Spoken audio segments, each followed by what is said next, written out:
quick change of subject now. And you've probably heard in the news over the weekend and, of course, today that a public inquiry began this morning into what's been called the worst treatment disaster in the history of the NHS. The inquiry is looking at how thousands of NHS patients were given blood products infected with hepatitis and HIV during the 1970s and 80s. More than 2,400 people died after receiving blood products from abroad that contained the viruses. Steve Diamond from Broadstairs was infected with hepatitis C. He and his wife, Sue Gorman, are with me this morning. Good morning to you, Steve, and good morning, Sue. Now, tell us, first of all, what happened. What happened as a haemophiliac, I received several treatments which were contaminated, so I couldn't tell you how many times I'd been contaminated or by which treatments, but usually they were for quite minor injuries, non-life-threatening ones, and it took a long time to work out that I had hepatitis because many of the symptoms are sort of similar to other diseases and illnesses. And of course, with your pre-existing condition, you were obviously having blood a lot of the time, and you take it on trust that blood that you're having is going to be top notch, as it were. It's going to be grade A. It's going to be perfect for you. Well, of course, and also, if you were told that there was a risk of contamination. As a mild haemophiliac, I could then take the decision to sort of either not have treatment for sort of like routine dental work or something sort of simple like that, and not run the risk of having contaminated products, but that information just wasn't available. And when and how did you find out that there was a problem? I had all sorts of health problems, but I didn't get a proper diagnosis for hepatitis C until the early 90s. And even then, it took a long time for all the symptoms to be identified. I've subsequently cleared it in 2015, but it's left a number of complications, such as hearing loss, such as bleeding into the stomach, obviously a cirrhotic liver. And these are health problems that are going to pursue me until the end of my days. And so one of the questions about the forthcoming inquiry is, will I survive to see the end of it? Sue, can I just ask you, you're there with Steve, what have you seen Steve go through this whole process? Well, from the beginning, at first it was the confusion that his character changed completely. Now I know they're the symptoms of hepatitis C, but at the time, for over 15 years, I had no idea what was happening, why the person I'd met and married had changed completely. And also, he was sleeping a great deal, he'd got no motivation, and not knowing what to do. Since the diagnosis and since he's actually realised what was done to him, I see this, not just anger, but real distress that your country could do this to you and not say sorry. And recently, the health problems continue. As Steve said, they will continue for the rest of his life. And knowing that you are in a bad situation in a hospital that doesn't know how to treat you, which is what happened, and that the reason you're there originally is the contaminated blood. And it's just watching somebody sort of fall to pieces in front of your eyes. How much of a relief is, if it is indeed a relief, is this inquiry finally getting underway? It's a relief in the sense that we'd got nothing else to fight for. What most people by the time of 2015, when David Cameron apologised, wanted was guarantees about healthcare and a decent standard of provision for those whose lives had just been knocked out of kilter. So no income, no life insurance, and all the complications there. But the government, David Cameron promised full compensation in the House of Commons. And that became watered down to a new payment scheme, which is even more punitive than the previous ones were. So the public inquiry was the only way to go, to have hold the government accountable and have an admission that we did not do this to ourselves. We're not making a fuss about nothing. And we actually need the validation, the vindication. And if I suppose if the inquiry ultimately recommends some compensation, then the government, whichever government it happens to be, will have to follow what the inquiry recommends. Well, I think that's the case, but I'd like to stress it's not about the money, which is what the charge that is always thrown at us, that we're only in it for the money. If you're talking about years of devastated health, you're talking about people who've been widowed prematurely, people who've lost their children, people like us who've been left childless. And we're not talking about, making a profit on the back of our misery. We're talking about what is due to us. Who do you blame? Do you blame politicians? Do you blame NHS managers? Do you blame healthcare workers? I don't blame the healthcare workers, the face-to-face ones, because a lot of them had no idea what was happening.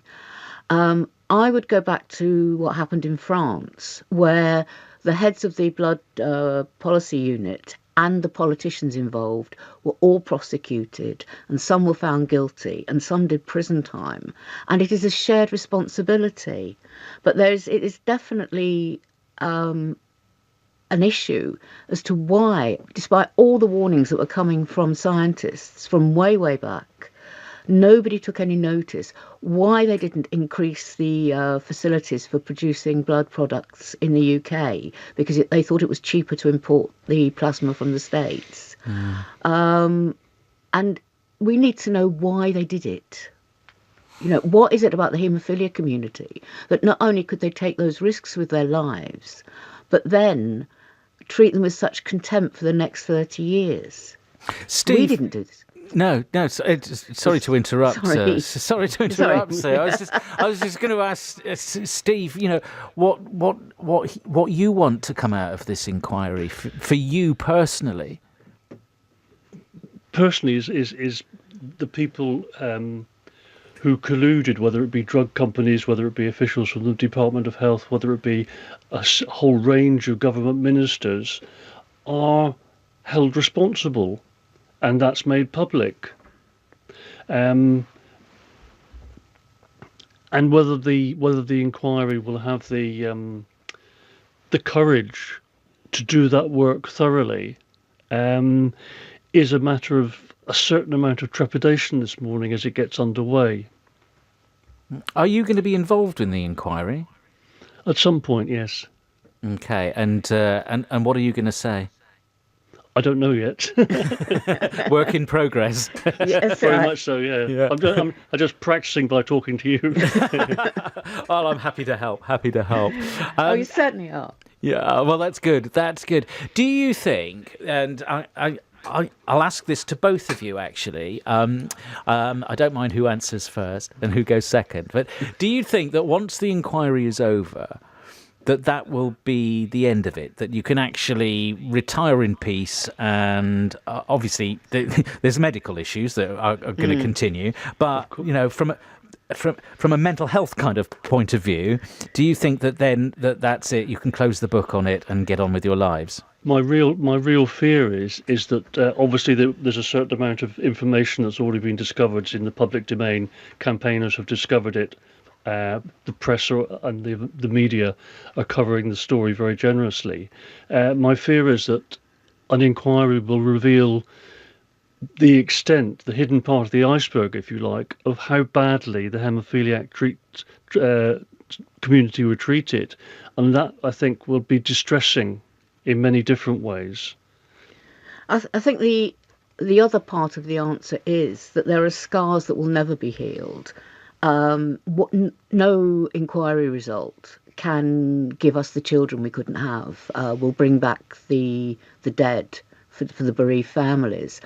But we would be able to move on with a certain, at least to start the grieving, start the moving on process, if there is an honest and full conclusion to the inquiry. So really the answer to your question depends on what the inquiry concludes. And how much respect is now shown to us. we're very encouraged that Sir Brian has actually said that the families are to be at the centre of the inquiry, and we hope that this time our needs and our emotional needs as well are actually considered. But the suspicion that the inquiry has been granted in bad faith, if you like, and it's also taken over 30 years to be set up. Nowhere along the line has the government ever said, we'll look into this because something appalling and terrible went wrong and we need to find out about it. It's been granted now, and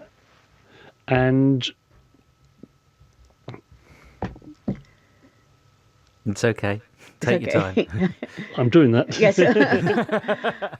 Very well. Yeah. Yeah. No, I've lost the thread. Sorry. Yeah. That's okay. That's okay. What's the time scale? Do we think? Final question. What's the time scale on this? Is this one of those inquiries that seems is going to go on for years, or hopefully it's going to be done sooner rather than later? Well, it does seem that the inquiry team have taken the point that the primary victims are likely not to survive a very long inquiry.